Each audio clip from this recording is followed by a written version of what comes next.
Anao fitiavako managno zaravoravo mpanjakany foko anao.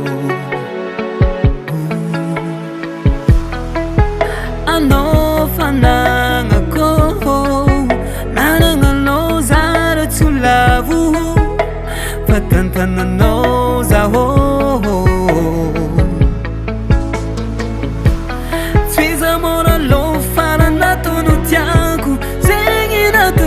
Kizao tamno mangatenga zafokara tifonitsika re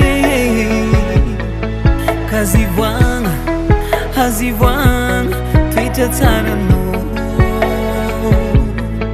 azivoagna azivoagna toetra nananao.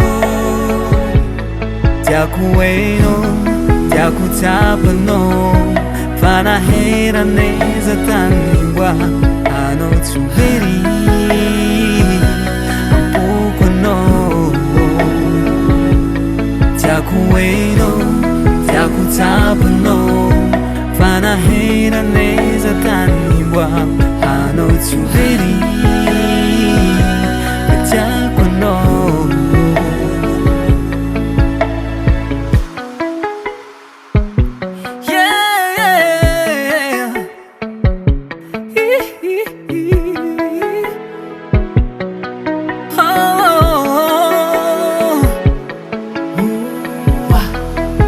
Anao anjarako fagnomezanzagnahary anao iara-maty aminao no tanjoko. Anao fahasambarako managnanao zaravoravo fiera managnanao zaho.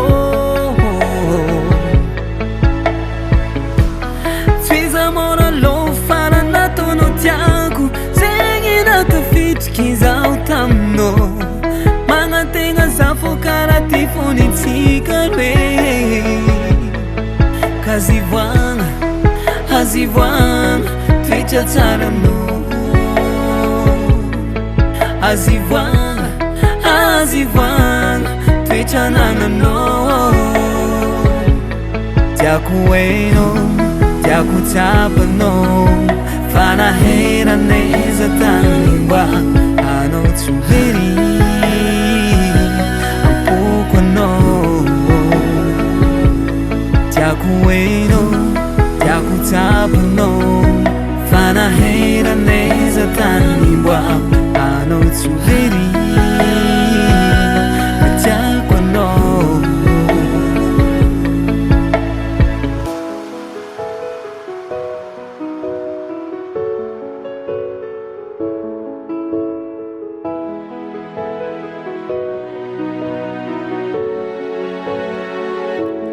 Tiako hainao tiako tsapanao fa naheraneza tanimba anao tsy ho very ampoko anao. Tiako hainao tiako tsapanao fa naheraneza tanimba